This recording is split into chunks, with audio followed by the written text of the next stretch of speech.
explode. Deal with it. He's only got a little bit left. How much time do you think Charlie has left? Oh man. This can't last long. He's throwing napalm on that candle. He's not burning it at both ends. He's nuking. Well, I think it's almost like he's sick, like he's dying and he knows it, and so he decided to go out with a bang. Maybe. Well, you know, maybe Dr. he's Drew. got a mysterious terminal illness. Yeah, It's like called I like Coke. That's the illness. But maybe It's that's what called he's doing. I don't know. I mean, dude, he's on pretty Coke. fucked up. It's Coke.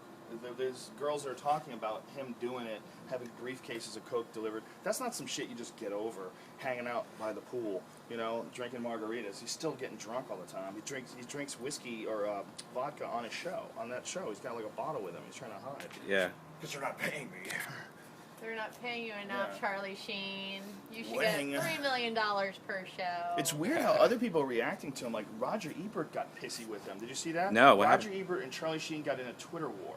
And it was like, I wish, you know, I could live like Charlie Sheen, but then my wife would leave me, and I don't want to be alone and miserable like him. I'm like, whoa, the claws come out. Roger Ebert. He's not alone. He's got all those. Why is Roger Ebert even talking like that about Charlie Sheen, that I could live like that? First of all, dude, no, you couldn't. You can't even talk. He doesn't have a tongue anymore. Right. Roger Ebert had mouth cancer. His jaw doesn't work anymore. You would think that would be the least of his worries would be what Charlie Sheen is doing. Yeah. You know? That's so bizarre they would even comment on that. And then Charlie Sheen responded back, you know, something about, you know, that you've never had 5 girls at a time. Winning. Earn it. 5 girls at a time. Yeah. Plan better. That's not 11, is it? No, it's not. That's like a lot. 11's the most you've had? You must be like really lazy, because if you're having sex with that many people, you just kind of stay still and let it like come around to you. A friend of mine told me about when he first started making money, and he's a famous gentleman, so I can't say his name, but he got 2 hookers at the same time, and he laid in bed and just he goes, man, oops, I almost did his voice. He's like, you haven't lived until you've had all these women like tongues just licking your body everywhere. Really? And he goes, yeah, it's like it's impossible to not freak out. Like it was like too much. I was getting too much stimulation. Wow. You know? I've had 2 and it was kind of interesting, but it was more like you work the top, I work the bottom type thing. You know, and it was. I could imagine like the middle part also. That seems awesome. You're male feminist. Pleasure sandwich. You're a giver. How funny is that idea, male feminist? You're gonna defend that, you nonsense person, you. Just kidding. Makes me angry. Joe Rogan Experience. Podcast. This is how we do it. This is backstage. This is the lounging. BTS. This is the dog. The That's BTS. Brian's slut dog. Brian's Twixie dog's Vixen. the best. She's the sweetest, most affectionate little dog that's probably ever existed. She needs affection every second of every minute of every hour. Is that normal for dogs that have those cow spots? Yeah. Totally. Yeah. Are you a part cow? Where's your belly button? Right there. Such a sweet little dog. Sick of it. I didn't say this. fascinating podcast with young Andy Dick. This is the first time Andy and I have seen each other in a couple of years. And it was a lot of fun. Yeah. And we got a lot out of the way. A lot of talking about the old days. A lot of bizarre shit. A lot of sexual tension. Yeah, a lot of weirdness. We talked about pretty much everything. I'm having a little sexual tension with your puppy. Yeah. The other thing I didn't tell you about why I'm sober again, I got real sick. Like, I thought I was going to die. Really? I got to a place where, like, I'd rather be dead at this point than Sick feel... from what? It was just from drinking. My immune system went away, and I got, like, pneumonia. Whoa. And at my age, at 45, you can die from... That's how Rick James died. He That's died from how, pneumonia? Yeah, so did Giraldo. Greg Giraldo. He died from pneumonia? Well, your immune system goes down. He went into a coma, then he got pneumonia and died. Really? Pneumonia is... It kills a pretty lot much of fucking die from people. pneumonia. People get AIDS. It's an acquired immune deficiency syndrome. It's your immune system goes away, and they usually die from pneumonia. You're not dying from AIDS. You get AIDS, and then you die from pneumonia. And I'm just telling you, I don't plan on drinking again for quite a while. Well, you say quite a while. You leave the door open, though. You know, you're leaving the door open. See, this is what I just people don't want to worry lie to about. myself. I understand. You know what I mean? Well, you don't have to. You can promise yourself and then keep a promise. But you know, this is the thing. Like when people talk about like doing a show with you, you know, and you say stuff like that, they worry. You know, but like Charlie Sheen was sober for a long time. When you're making $2 million a week and it just fucking keeps coming in, and you've got a stockpile and you got a lot of balls because everybody's kissing your ass because you come to the set and they all rely on you, and you're the fucking rock star from Mars. You know, next thing you know. But if I'm doing a show with you, nobody's going to be kissing my balls. They'll just be screaming at me every day. No, you're It is going a to go off the different deep thing. end. You're going to get enough money and you're going to go crazy. You got to have more faith. Look, come here. The fucking dog. Hand it off like it's a football. I'm about to show you the super sophisticated Death Squad Podcast Studios. This is podcast studio number 2. Podcast 1 is at my house. Podcast 2, if Brian offers you to touch this, The grossest one ever. don't do it. This is the one he's been fucking for years. It's covered in dirt and dog hair and cat litter. This is the studio. This is where it all goes down. This is the computer that Brian works at. This is a whole monitor setup. And this is where Andy Dick sat if you want to sniff the seat. And this is what their satellite. This is our satellite studio. So when we're not doing it at my place, we do it right here. All right. Now you know. We're here with Al Madrigal. Of course, Al will not be partaking in this. This is a funny cigarette. That's all it is. Preparation for the show. You got to fire up the synapses. Al Madrigal, you fired up for the show tonight? I am. This is exciting. It's already packed inside, and it's incredible when you get to go out in front of Joe's audience because it's real comedy fans, and it's exciting. Shotgun. We almost lost everything there, folks. It fell, but only a small drop. Camelite? Is that what it's at? Yes. We're sitting here. It's like 10 to 10. I'm about to go on stage. Al Madrigal's on stage right now. This is the world famous Comedy and Magic Club in Hermosa Beach, California. It's one of the most historic comedy clubs in the country. There's some writing on this wall from 1978. I mean, look at that. That's like the earliest I think people have found is 78. But this is like a real classic comedy club.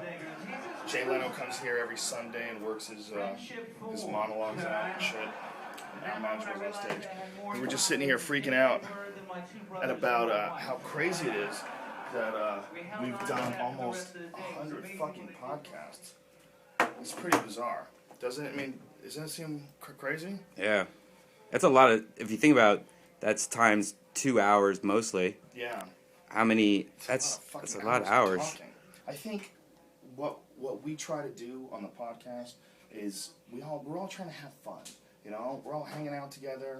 We're all talking about cool and interesting shit, and we're trying to have fun. And I think that's what a lot of fucking people are missing in their life. They're missing fun, and they're missing cool people to hang out with. You know, where everybody's enjoying each other's company. You know, that's not present in everybody's life. And with the podcast, it sort of allows them to be in on it. They can hang out and have these cool 2-hour conversations with us. They can't talk back, but they can be there for like a real conversation. Not just a show, but really how you think about things, really how I think about things. And so, sometimes it's weird, like when me and Pete Johansson, we don't agree at all. And sometimes it's weird, like Andy Dick, he's trying to fuck me. Or, sometimes it's weird where, like when we were talking to Dana DeRamond. Dana DeRamond's story is strange as fuck, man. She seems like this really cool, normal chick, and she's this crazy porn star. But she's like really funny too. Yeah, it's a fascinating gig. I'm so glad that we started doing this. We've been doing it over a year now, just over a year. And it just started off as a goof, right? Remember?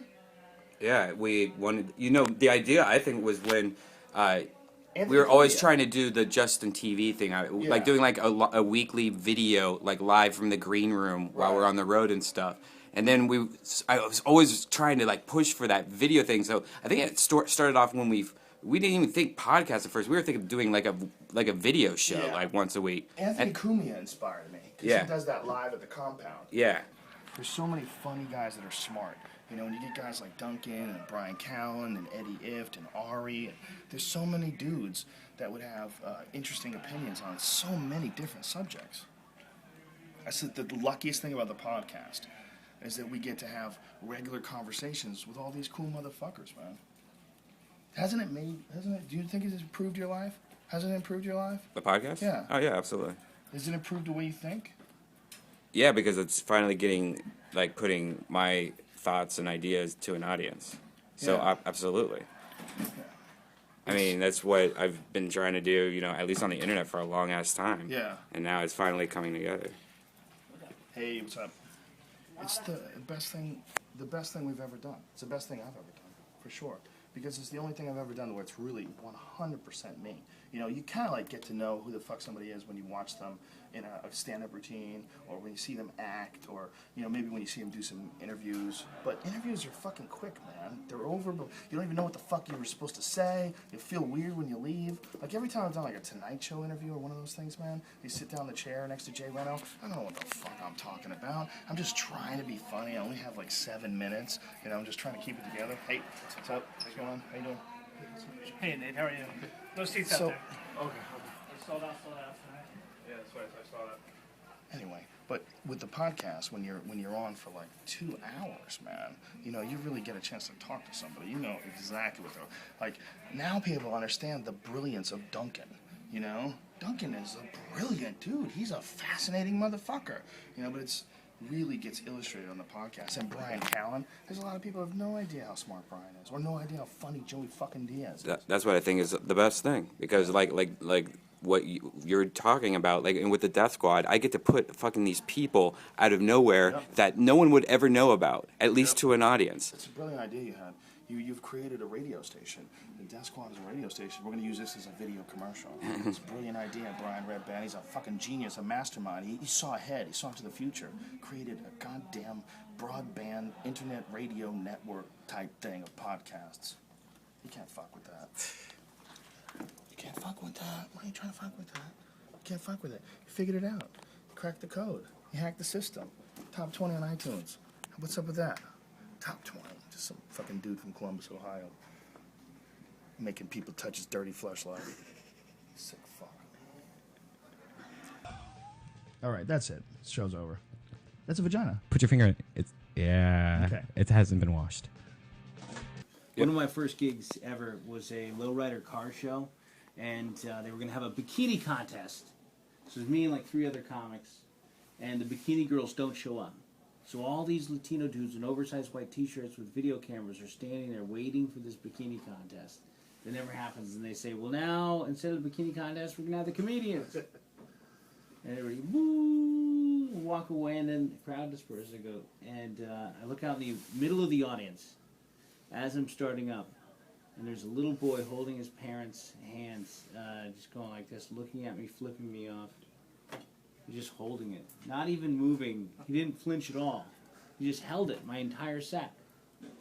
I just looked at me, and that's all I could think about.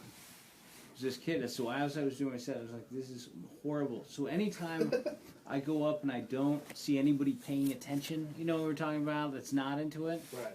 I just think of that little kid flipping me off. I'm like, yeah, you're right. Just having done that.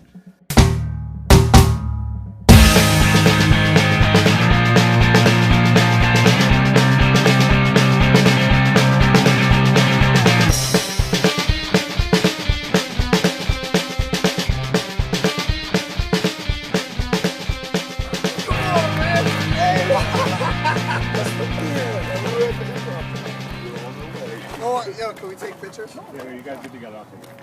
Did I take pictures of anybody with an Ed Hardy shirt on? Oh, you're the man! Yo! Yo, this is a perfect night. Take a bunch. I'll take a bunch. Just keep snapping them. Number 1 right here. It's going. It's going. Okay. Paparazzi. One more. Here it goes.